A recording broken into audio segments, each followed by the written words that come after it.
Hola amigos, qué gusto saludarles este viernes de disrupción.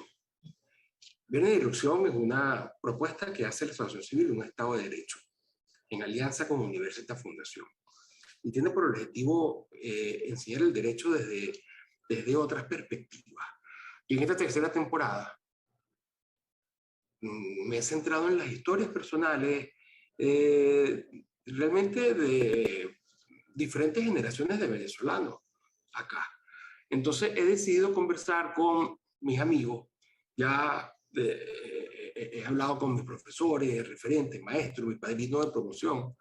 Quiero hablar ahora con jóvenes.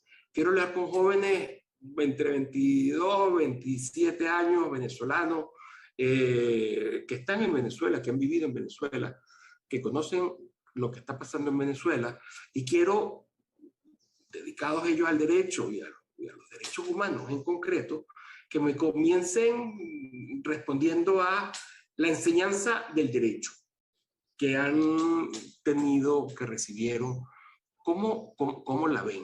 Y hoy arranco con un amigo muy admirado, Gabriel Harris. Gabriel, qué gusto tenerte acá, que podamos conversar. Así que cuéntame, ¿el derecho que te enseñaron te sirvió de algo? Hola Antonio, qué gusto. Bueno, fíjate, el derecho que me enseñaron, que si me sirvió de algo, no, realmente no, lo que me enseñaron no, en suma no lo veo como que fue algo necesario para poder ejercer la profesión. Más bien creo que lo que me enseñaron fue algo totalmente distinto a lo que yo creía cuando inicié que iba a ser la enseñanza del derecho. Yo creo que la enseñanza del derecho tiene que ser algo realmente profundo, ¿no? Entender el derecho como tal. De nada sirve que nos enseñen los requisitos de un recurso, quienes los interponen en el tribunal, cuando eso está básicamente de manera expresa en una ley. Eso lo puede entender casi cualquier persona. Eso no requiere mayor enseñanza. La enseñanza como tal, para mí, desde mi opinión, tiene que, tiene que ser desde las cosas profundas del derecho, que todas las personas que tengan interés en esta área entiendan qué es el derecho, ¿no? Porque imagínate, si todo se limita a eso que dije ahorita de los requisitos y cosas así superficiales, a cada ratico aquí viven cambiando las leyes. Entonces, que, o sea, no es la idea que yo tenía del derecho. Cuando yo empecé a estudiar derecho, yo allí de inicio vi que Claro, no era lo que yo tú ahí estás llevando adelante como una distinción entre lo que sería legislación, que incluiría también la Constitución, porque a fin de cuentas ese derecho que realmente es legislación, frente a otro concepto que tú dices que es más profundo, que es lo que debería entenderse por derecho. Es interesante, esa es una idea que es para discutir muchísimo, donde a eso se dedican los filósofos del derecho. Vamos a hablar un poquito sobre eso. Pero antes de eso, antes de meternos ahí, cuéntame, ok, tú dices que no te enseñaron bien y que no te sirve. ¿Qué es lo que tú haces? Porque tú me dices que no te sirve. ¿Dónde ves tú que está allí la disparidad, la no la relación entre ese derecho y lo que tú vienes trabajando, lo que tú vienes cuando se haciendo? enseña el derecho de esa forma, sin, de manera indirecta, lo que se le está enseñando a la gente es que el derecho sencillamente es eso, lo que está allí, el derecho positivo. Entonces la mayoría de la gente no se detiene a pensar, a analizar qué verdaderamente es el derecho, ¿no? Y básicamente todos los abogados, la mayoría de los abogados que están siendo formados ahorita, cuando se gradúan, creen que el derecho se limita a eso, al derecho positivo. Lo que dice el legislador es lo que es y lo que dice no es, y ya es una idea totalmente errada. Y básicamente se tiene una sociedad que está obedeciendo leyes a diestra y siniestra, como en Venezuela, sin cuestionar, sin mayores fuerzas, ¿no? Lo que está en el derecho positivo. Yo, por supuesto, tuve muy buenos Leyes que profesores, pueden ser destructivas, claro, como en Venezuela. como en Venezuela. A veces aquí lo que están haciendo ahorita, quienes están en el Palacio Federal Legislativo, no tiene relación alguna con lo que Venezuela necesita o lo que debería ser el derecho como tal, sino eso está obedeciendo a lo que ellos políticamente les conviene. con el tema de la Corte Penal Internacional y todo ello, pero eso no es derecho como yo lo concibo. Ujú. No tiene relación con la realidad. O sea, ellos pueden dictar pueden sancionar una ley que puede que sea este, algo atractiva para la sociedad, pero realmente lo que ellos lo están haciendo no es para que, no es porque sea necesario, es porque les conviene hacerlo. Cuando ya no les convenga, o lo ignoran o hacen otra, o qué sé yo, pero no es porque no están obedeciendo a esa idea del derecho de la que estoy tratando de hablar, ¿no? Mira, y entonces, y sobre los derechos humanos, que es donde a lo que tú te dedicas, que también se da esa disparidad. Claro, aquí en el tema de los derechos humanos, ahorita hay una proliferación de derechos increíble, ¿no? Ahorita básicamente cualquier cosa es un derecho humano, o cualquier cosa, la gente lo concibe como si fuese un derecho humano. Y eso es el producto de la idea que se está teniendo en la sociedad, ¿no? En todo. Porque, ¿qué pasa? Antes, de acuerdo a esa antigua división que había entre generaciones de derechos humanos, los derechos humanos de primera generación, segunda y tal, los derechos humanos de primera generación, los derechos civiles y políticos. ¿Qué era eso? Era una idea muy sencilla. Eran los derechos que tienen las personas, los derechos inherentes a su dignidad humana. Básicamente el Estado no tenía una obligación, no tenía una obligación de hacer frente a las personas en el sentido de que el derecho a la educación, bueno, entonces con el derecho de la educación el Estado tiene que eh, crear infraestructura, garantizar una educación gratuita, o sea, una cantidad de cosas Entrenar que- profesores, pagarle profesores, poner a Ujú, funcionar, bueno, todo eso, exactamente, establecimientos que se cuentan por miles. eh, exactamente. Y todas estas cosas pues implican gastos. Aquí ya empieza a haber un choque porque, ok, si el Estado tiene que hacer todas estas cosas, obviamente no puede crear el dinero de la nada porque sabemos, los venezolanos sabemos muy bien cómo termina eso. Entonces, claro, en Venezuela está el tema del petróleo, pero en los otros países donde no ha estado este tema presente, está el tema de los tributos, ¿no? Y entonces empieza a chocar la realidad, porque si estamos hablando de derechos humanos, ok, está el derecho humano, lo que llaman el derecho humano a la educación, de lo que hace el Estado para garantizarlo, pero lo garantiza extrayendo la riqueza de otros, ¿no? O sea, entonces, ¿cuál es? O sea, aquí ya empieza a haber una contradicción allí, porque si yo estoy produciendo, si yo estoy generando riqueza, ok, bueno, aquí hay un tema muy fuerte, porque no es que yo estoy de acuerdo a mi propia voluntad, ayudándolo, sino que a través de una fuerza, de la fuerza del Estado, ¿no? Que me está obligando a hacerlo. Entonces ya aquí se está vulnerando los derechos de esta otra persona o de todas estas otras personas.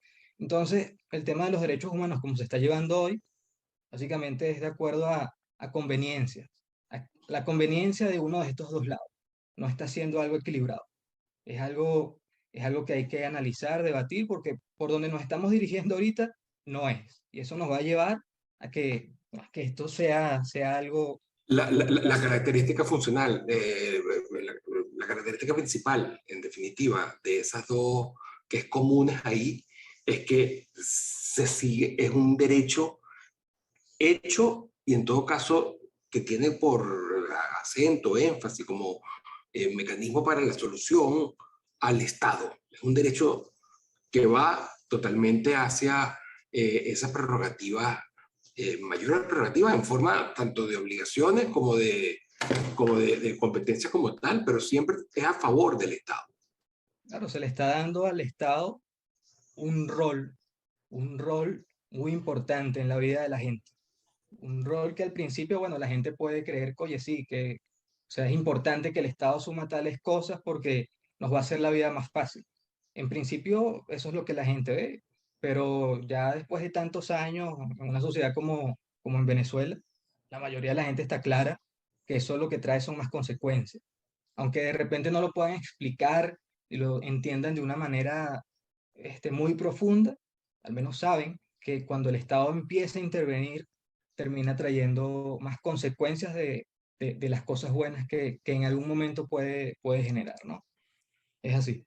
Bueno, si hay, entonces yo me quiero detener en dos puntos para que me comentes sobre lo que tú dijiste. Tú dijiste, todo el mundo entiende, comprende, razona. Eh, Mi pregunta ahí es todo el mundo. ¿Qué estás entendiendo por todo el mundo? Cuando tú dices todo el mundo cae en cuenta, ¿te refieres a quiénes? ¿A tus amigos? ¿A tu grupo? ¿O tú crees que eso se ha interpretado, vamos a decir, desde el punto de vista indiferente a todos los venezolanos ahora? Bueno, en el caso de Venezuela, ampliamente la mayoría de las personas, porque aquí además está el tema de ese papel que jugó el petróleo y el papel que asumió el Estado frente a ello, más el papel que asumió el Estado con el Estado docente en la intervención del Estado en la educación, hizo y generó que aquí desde los años 50 40 empezara todo ese proceso de que el Estado, de la idea de que el Estado tenía un papel fundamental en la vida de la gente, ¿no? Entonces, básicamente aquí se formó a todo el mundo, porque eso es parte de ese currículum educativo, en la que todo el mundo empezó a asumir, a tener la idea de ese rol fundamental del Estado en su vida cotidiana, en su vida ordinaria. A partir de eso, ¿no? A mí me Entonces, lo enseñaron básicamente aquí, así. a mí también, a todo el mundo. Uno lo entiende, bueno, que bueno, algunas personas se van a estudiar a otro país, otros se detienen en algún momento de sus vidas y analizan bien la situación. A otros, bueno, como a mi generación, que la realidad hace que, a juro, noten las consecuencias de esto y de una u otra manera lleguen a esta conclusión. Pero la mayoría de la gente, todos los venezolanos que se han formado dentro de Venezuela, tienen esa idea por el tema de la intervención del Estado en la educación. Y, Entonces, y, sí, todo y, aquí. y está entonces el contraste entre lo que debería ser y lo que realmente es, que es el drama que estamos sufriendo todos y que no hace falta que nos lo cuenten, Así es, así es. Pero fíjate, que es el de la realidad. exactamente, pero no todo el mundo. Fíjate, algo que pasó y a mí me inspira mucho, algo que pasó con mi abuela materna.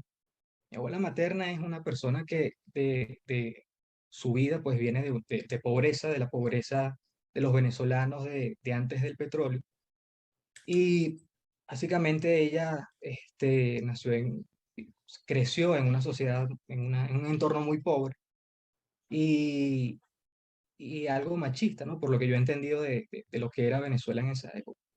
Este, Ella se casó, se divorció, no todo el mundo en la familia estaba de acuerdo con que se divorciara, todo ello, pero ella le echó pichón sola con sus dos hijas y como que en contra de lo que la sociedad quería o era bien visto, pero ella no le paró a eso, ella siguió sola y ella, fíjate, ella quería tres cosas en su vida en ese momento, tres cosas. Ella quería ser costurera, quería ser enfermera y quería ser taquígrafo. Las tres cosas las logró sin ningún tipo de ayudas del Estado. Y por supuesto, darle una vida buena a sus hijas y que sus hijas prosperaran y crecieran y todo lo demás. Pero ella solamente quería esas tres cosas. Ella no quería ser presidente, no quería hacer muchas cosas que otras personas. Ella quería solamente esas tres cosas y esas tres cosas ella las logró. Y logró más allá porque hizo que sus hijas asistieran a colegios, a universidades y bueno, ella entendía que de repente ella propiamente no iba a alcanzar ese esplendor económico. Ella estaba consciente de eso, pero estaba consciente que podía trabajar para que sus hijas y sus nietos sí lo lograran. Y a ella no le hizo falta la ayuda del Estado. Es decir, en su entorno no estaba presente ese Estado que ya tenía esos recursos provenientes del petróleo. Ella no le hizo falta eso. Y yo ese ejemplo lo doy a muchas personas porque les digo, si a mi abuela no le hizo falta, yo estoy seguro que a mucha gente tampoco le hace falta la intervención del Estado en sus vidas o que el Estado juegue un papel protagónico en sus vidas porque todo el mundo lo puede, la mayoría de la gente lo puede alcanzar, ¿no? Ella no es que tuvo suerte o no, no, la mayoría de las realidades se asemejan a la que tuvo mi abuela y ella le echó pichón. Claro, ahorita con el tema en Venezuela, ese crecimiento que pudo haber sido más rápido se detuvo por estas cosas que conocemos que están pasando ahorita. Pero fíjate, Está el ejemplo de mi abuela y como ella, muchísimos ejemplos. Así que el Estado para nada juega un rol fundamental en la vida. Juega un rol fundamental en distorsionar, en deformar la, la, la vida social de la gente, la economía, pero no un rol fundamental a largo plazo, para nada. Pero ahí tendremos que hacer como matizaciones o precisiones. eh, mm, en el sentido, por ejemplo, eh, sí, siguiendo con el tema de los derechos humanos, como tú dices, se le da esa rol preponderante al Estado como el prestador. Entonces, bueno, tú te consigues situaciones como las de Venezuela, en las que el Estado y el gobierno concretamente, que está siendo enjuiciado en la Corte Penal Internacional, es el que tiene, sin embargo, la responsabilidad, la obligación, el deber de prestarnos el derecho de educarnos. Y así de, también de curarnos en caso de enfermedad o de asegurar para la vejez una pensión. O sea, es confiar en ese Estado, porque a fin de cuentas es el mismo gobierno, por más que puedan haber mecanismos de control. Entonces, en ese sentido, el tema de los derechos humanos eh, favorece más bien a ese intervencionismo y a ese estatismo y llevaría a, bueno, a las consecuencias que los venezolanos hemos padecido, estamos padeciendo. ¿Sí? De allí, ¿cómo haces entonces tú, que te dedicas a los derechos humanos, para buscar realmente lograr satisfacer esos derechos humanos de una manera que sea, que haya buenos incentivos, que sea perdurable, que sea sostenible, que no se preste a esa manipulación de un grupo que llegue al poder? ¿Cómo haces tú entonces eh, para trabajar, entender los derechos humanos?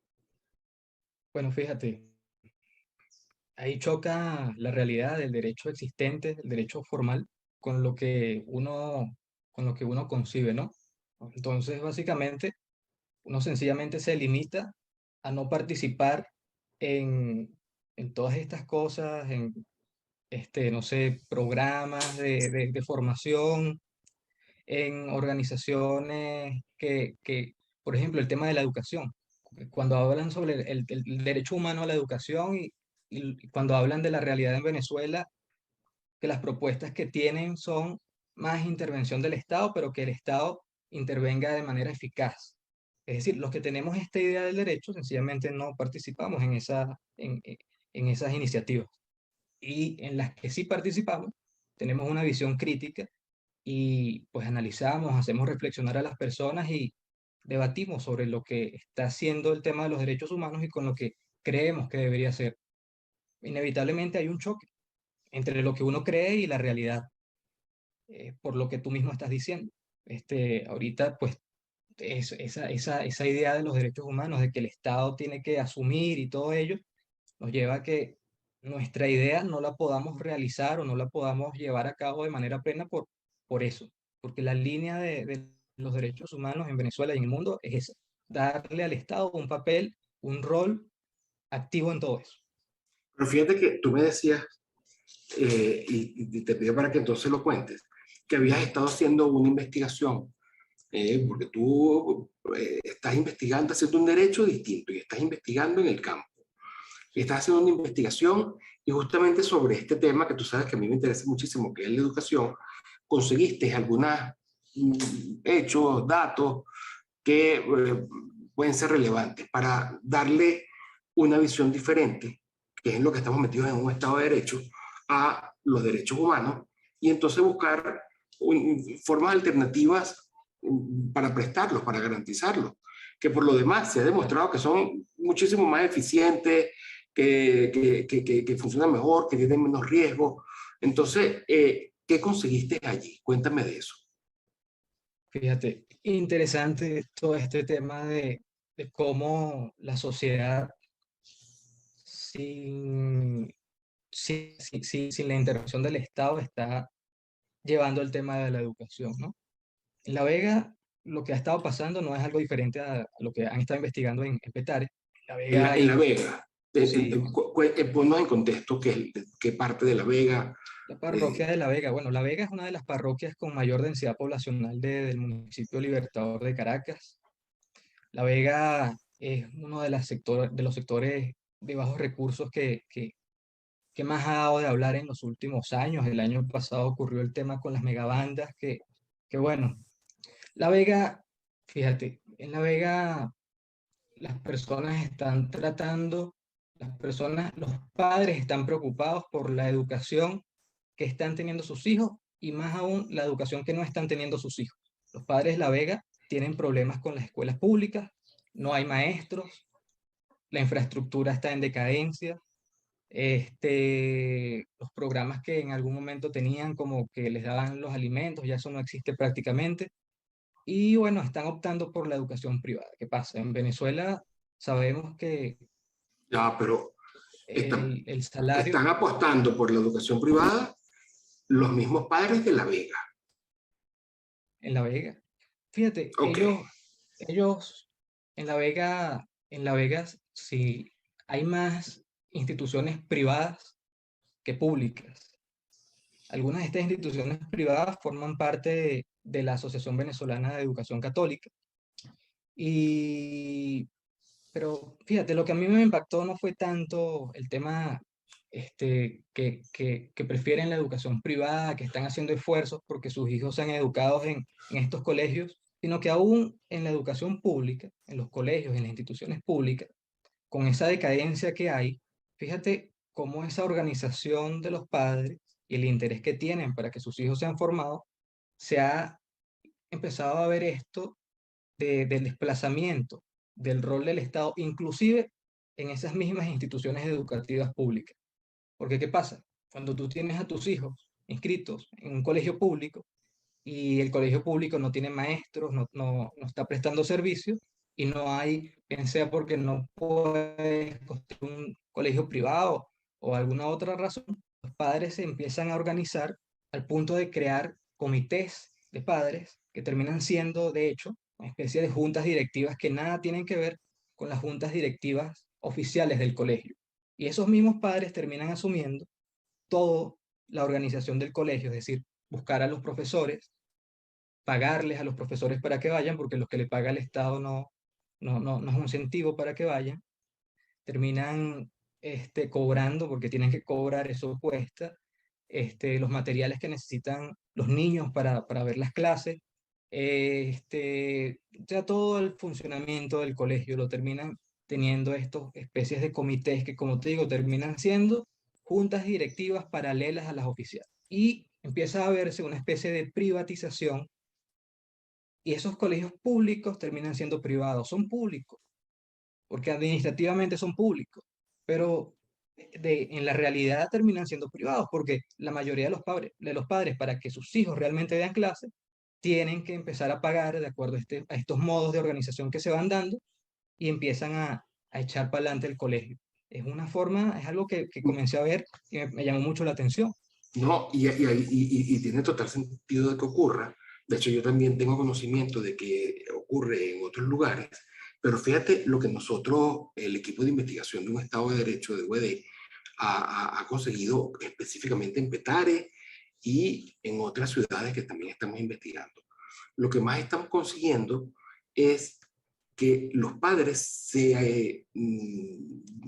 llegan a acuerdo con los mismos maestros, con los profesores, y entonces los profesores dan clases que son realmente como unas más bien especie de tutorías, donde enseñan verdaderamente a los niños, más allá de que los cuidan, en sus casas o en lugares que tengan disponible. Es decir, son como centros de desarrollo pedagógico, así los hacen llamar muchos de ellos. También se puede decir casas de tareas dirigidas, pero realmente no es tarea dirigida porque el profesor no va, sino más bien es que los niños van 3, 4, normalmente es de lunes a jueves, 2 o 3 horas a recibir clases.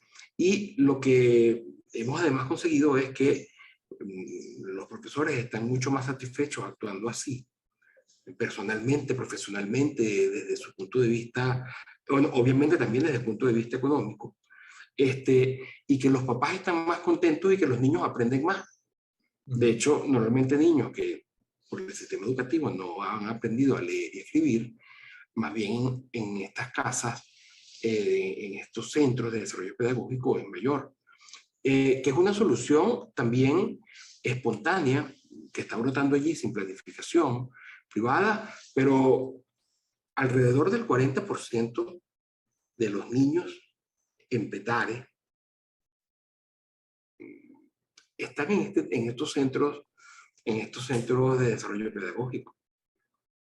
Sí, en La Vega también sucede lo mismo. Hay muchas Cuéntame. de las maestras que inicialmente daban clases en los colegios, han tenido que buscar formas de, primero de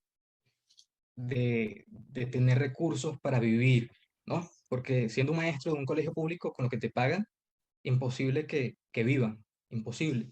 Entonces han buscado, de acuerdo a lo que El saben salario hacer, máximo al cambio son como unos 4, 5, 6 dólares, no más de eso. sí, ¿no? Uh -huh.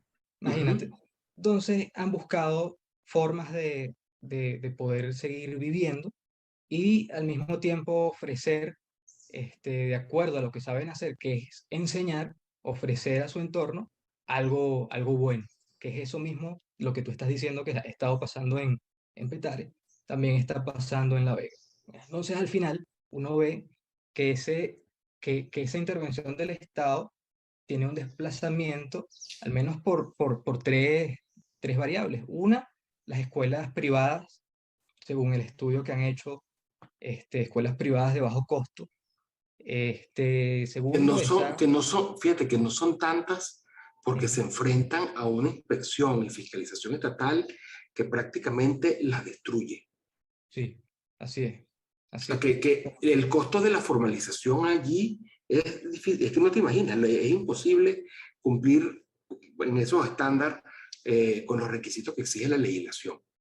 Sí, Entonces, correcto. hay poquitas. Más pareciera que hay las otras dos alternativas. Que cuéntame, la primera entonces son esas. Ajá, esa es la segunda, estas casas, estos centros de formación pedagógica, la denominación que le diste ahorita.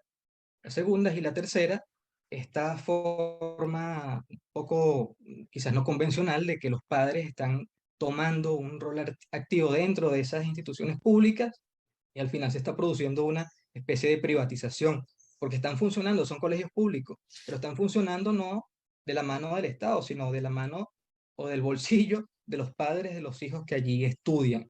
Y los padres son los que tienen toda la organización para el funcionamiento del colegio. Entonces ese desplazamiento veo que se está produciendo de acuerdo a esas tres variables. Tienes razón, yo también lo veo así. Y si lo seguimos viendo y investigando, posiblemente consigamos 5 variables más. Así es. Pero interesante porque entonces allí podemos sacar, eh, vamos a hacerlo aquí rapidito los dos, podemos sacar algunas conclusiones. Fíjate, los padres están asumiendo el control de la educación de sus niños directamente. Sí, No es que lo están dejando que sea el Estado porque sabe que ya no puede confiar allí. Y tienen que pagarlo evidentemente.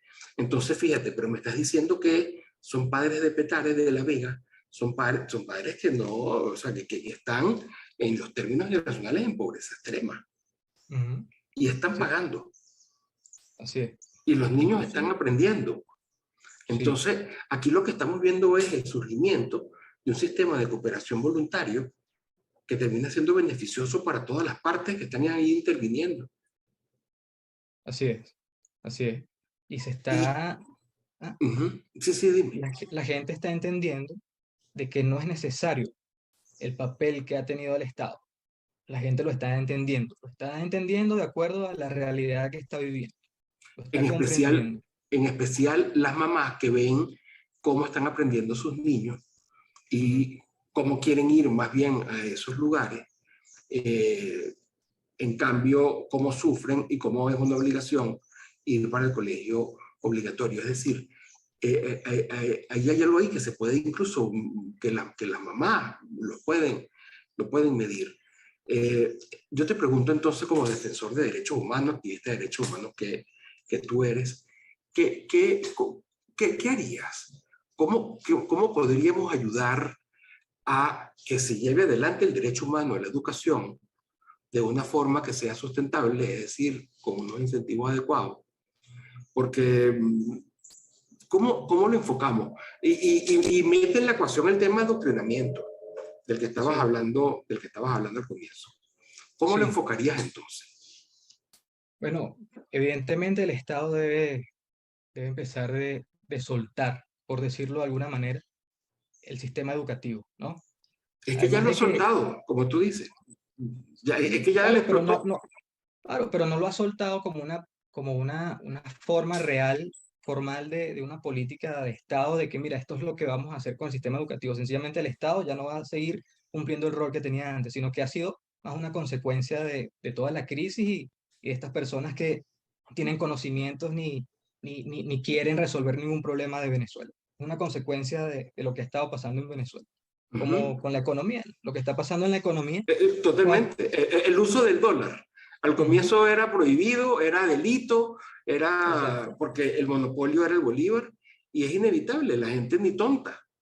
La gente va pasándose exactamente, hasta que llega un momento que ya de facto se dolariza la economía, porque la gente exactamente. lo fue decidiendo de a poquito, pues Así en sus es, propias cuestiones, con lo que eso perfectamente podría pasar con la decisión que tome la familia libremente sobre cómo educar a sus hijos. Entonces tú exactamente. dices, el primer rol es que el Estado se vaya aflojando, que Ujú, reconozca, o sea, que no sea un monopolio estatal, que haya alguna salida exactamente, para que puedan exacto, haber acuerdos voluntarios entre las partes y que el Estado no se meta.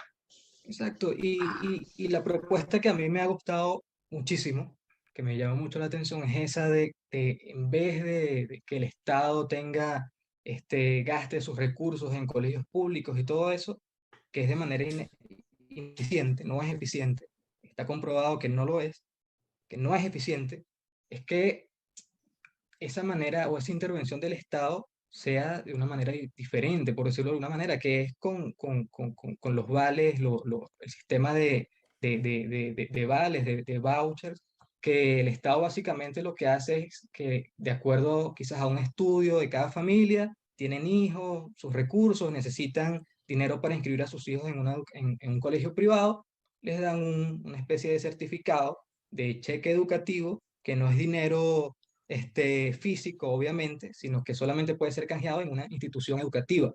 Y básicamente los padres eligen en qué colegio quieren inscribir a sus hijos y bueno, llevan su cheque, su voucher educativo y lo inscriben en ese colegio. Entonces ahí está el tema. Esa, esa, esa, esa alternativa, que una alternativa que se ha puesto en práctica en muchísimos lugares, en algunos no ha funcionado, en Ujú, otras sí. Claro, hay que ver cómo se aplicó en cada lugar y cada claro, caso concreto para ver por qué algunas funcionaron y en otras sí.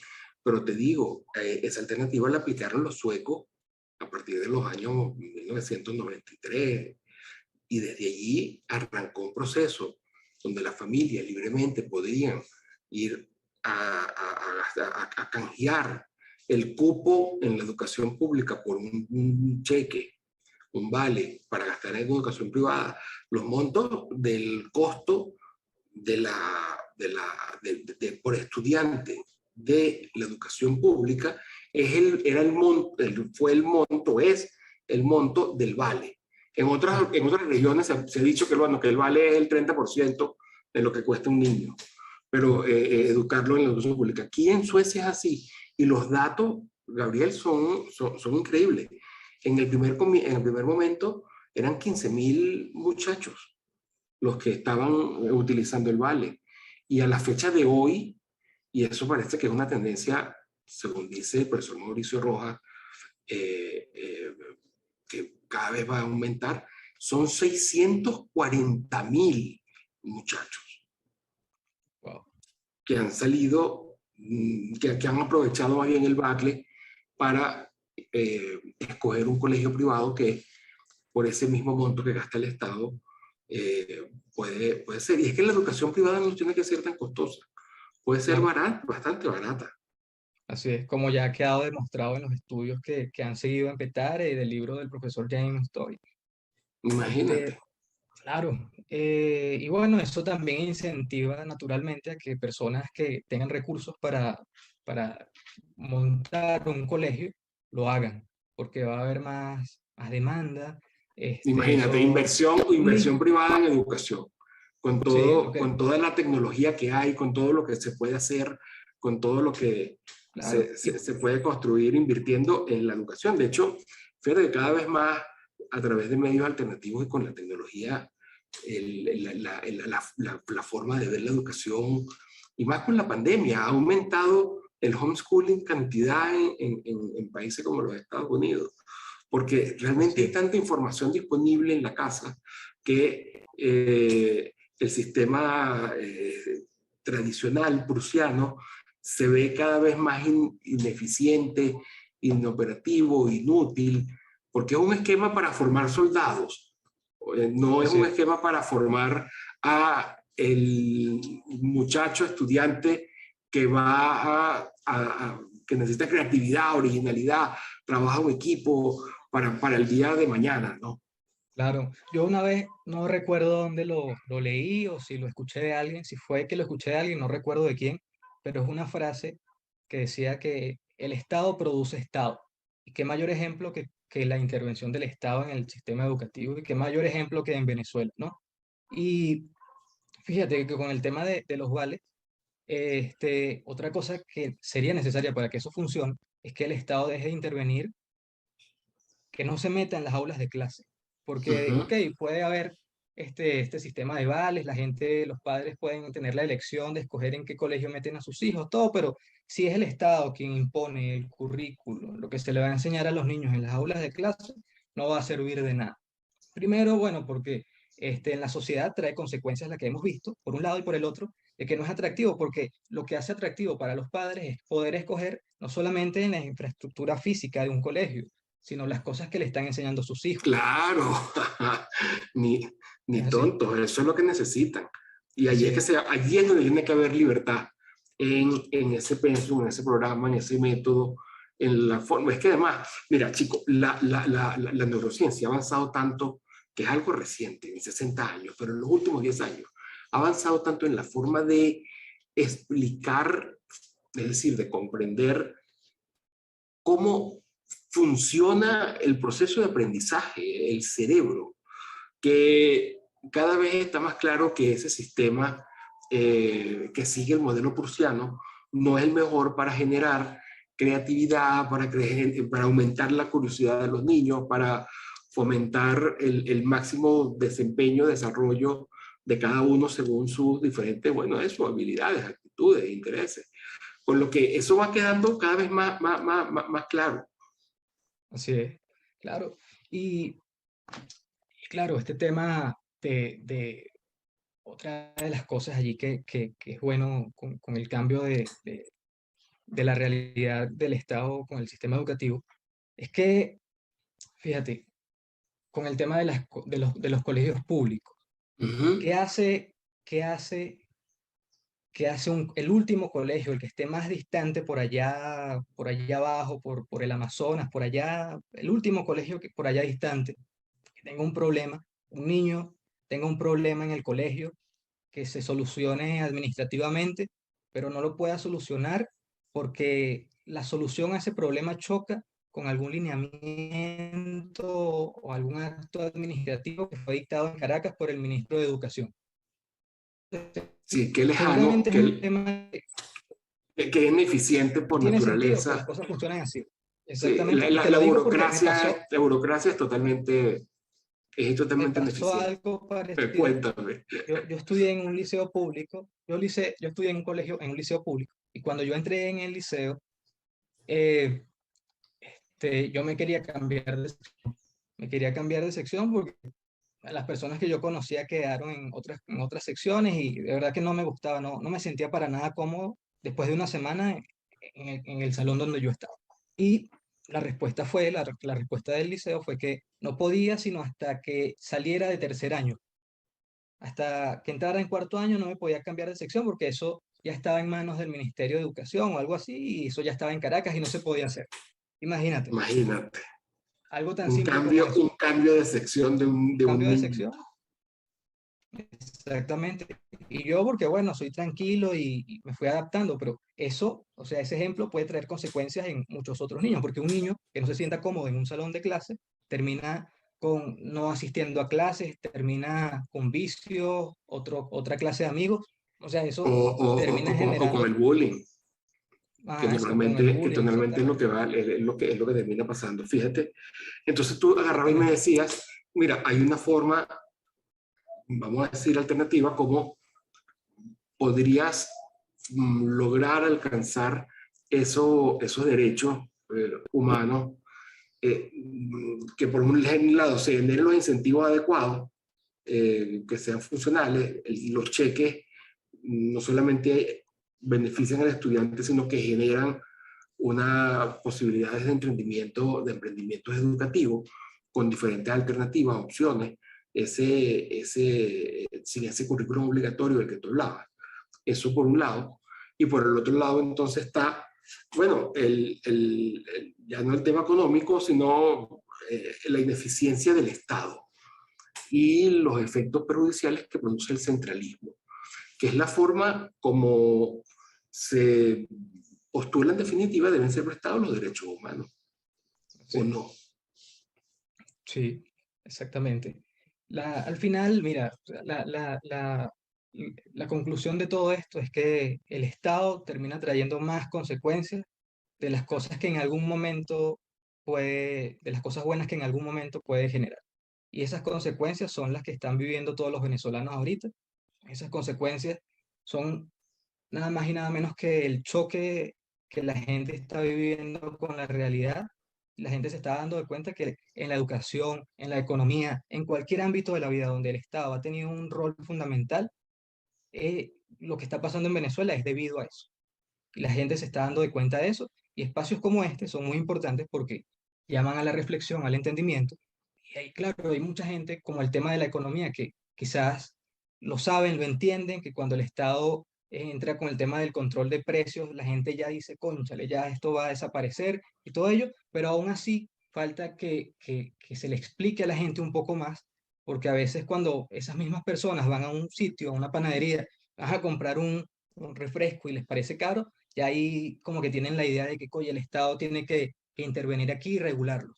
Pero eso Pero es como que por inercia.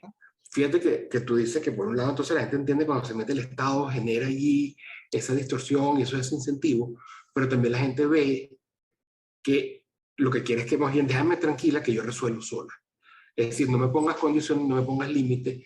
También está viendo que puede llegar a esos acuerdos libres y que terminen siendo más beneficiosos y que sí, esa utilización del dinero y del mercado no es mala, puede ser bueno. Lo vemos en todos los aspectos, hasta en la seguridad social. Es mejor tener sí, un acuerdo con varios y crear una casa de mutualidad y garantizarse de alguna forma en caso de seguro que confiar en la pública. O sea, ese es el otro que uno ve, que la sí, gente entonces sola resuelve y que menos regulaciones posiblemente serían, menos intervención posiblemente sería mejor. Mira, así es. te quiero preguntar, ¿qué te estás leyendo? Oye, ¿Qué tienes en ayer la mesita de noche? en la mesita de noche tengo, Cuéntame. tengo este libro Un de defensor de Murray. derechos humanos, un defensor de derechos humanos venezolano, vamos a ver qué es lo que está leyendo. Bueno, esto va a ser algo extraño quizás para muchos defensores de derechos humanos que yo tenga este libro, pero el que me estoy leyendo se titula La Gran Depresión de Murray Rothbard. Lo Mira, comencé, ok, que y está hablando de la depresión económica, no de la depresión sí, sí, anímica, sí, de la depresión económica de así los es, 20. así es. Bueno, ese es el que, por cierto, te digo, lo iba a comenzar a leer ayer en la noche. Me acosté un momento y que para descansar y me quedé dormido y me desperté pero hoy sí lo O sea, comienzo a leer, que literalmente lo tienes en la mesita de noche. Mira, literalmente. ¿y qué haces tú leyendo a Rothbard? Es Bueno, común ese autor, esos autores. ¿De dónde sacaste quién te recomendó leer? Fíjate, no me recomendaron leerlo, lo vi en Instagram de una profesora que tú conoces, yo no la conozco personalmente, que es Andrea Rondón, que hace tiempo vi que lo publicó en Instagram y me llamó mucho la atención y lo estuve buscando. En Venezuela no se consiguen estos libros. Yo a cada ratico hago uso de Mercado Libre hasta que lo conseguí hace poco tiempo y lo compré y bueno, fue en Maracaibo un maracucho que me lo mandó, se lo compré un maracucho, pero Bueno, fue por eso. Andrea va a quedar lo más contenta sabiendo que un libro que recomendó te lo vas a leer tú. Mira, lo vas a Sí, disfrutar. Yo me lo leí y bueno, Rothbard es espectacular, así que te lo recomiendo. ok, Gabriel, tenemos que dejar la conversación hasta acá. ok. Este, todo lo que tú me cuentas, esa visión crítica, ya esta es la última pregunta que te voy a hacer, eh, ¿es compartida por tus compañeros o más bien es rechazada por ellos y tú eres una excepción? No es rechazada, sino que en la mayoría de las personas, digamos, por ejemplo, con las personas con que yo me gradué en la universidad de mi promoción, no desconocen la mayoría de estos temas. Es decir, han sido formadas de acuerdo a esos esquemas repetitivos, de manera que desconocen la mayoría de estos temas. Así que cuando uno viene y les habla de ellos, la mayoría de ellos las aceptan con mucho agrado, porque ven el choque con la realidad y les llama la atención y a los que les gusta leer y todo esto, investigan y terminan compartiendo todas estas ideas. Pero O sea, pero entonces no es que en un primer momento, tú te consigues que tus amigos, hoy en Venezuela, 2022, que tus amigos, cuando tú le hablas sobre Rothbard o las ideas liberales, no las conocen, pero tampoco las rechazan y hay una disposición de más bien profundizar, entenderlas. eh, Eso es lo que tú has experimentado, lo que tú has vivido. totalmente, es así, así es. Sí, las aceptan, las terminan promoviendo inclusive, porque es algo que no conocen, que jamás les enseñaron en todo su proceso formativo desde el colegio hasta la universidad, pero cuando lo conocen, y más aquí en Venezuela, que la realidad de uno todos los días choca con lo que nos han enseñado, con estas ideas que terminan dándole sentido a todo, ¿no? Mira, el primer libro liberal así que te leíste, ¿cuál fue? Que te acuerdes Oye, que tú dices, arranqué, ese fue el primero por arriba, por aquí. fíjate, el primer libro no lo leí completo en ese momento, ¿Qué, pero qué fue el que primero que te metió el gusanillo de ponerte a leer, de ponerte a investigar sobre esto, a pensar sobre esto? mi primer contacto fue yo investigando, creo que fue con Milton Friedman. Esas ideas que él tenía y sin haberme comprado un libro de él, directamente caí en los libros de Adam Smith, me compré los de Riqueza de las Naciones y los empecé a leer y ese fue el los primeros libros físicos que empecé a leer, los de Riqueza de las Naciones. Después Oye, seguí con otro que tenía de Milton Friedman y después, bueno, ahí seguí. arrancaste con Milton Friedman. Ok. Sí. Mira, bueno, Gabriel, interesantísimo tu visión, yo la comparto. Creo que tenemos que trabajar muchísimo, no solamente para difundirla, sino para profundizarla, porque también hay que ver si cuánto de Estado sería necesario, porque sin duda los cambios van siendo pocos, paulatinos, evolutivos, ensayo y error. Así que hay que seguir trabajando y hay que experimentar con estas ideas.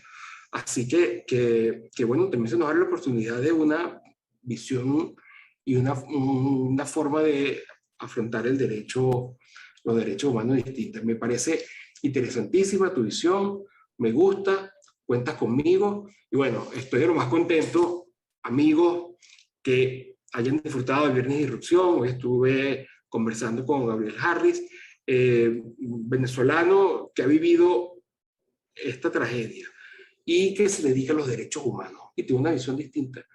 Gabriel, gracias. Gracias a ti por la invitación. Un gusto. Nos vemos pronto, amigo. Que estén bien.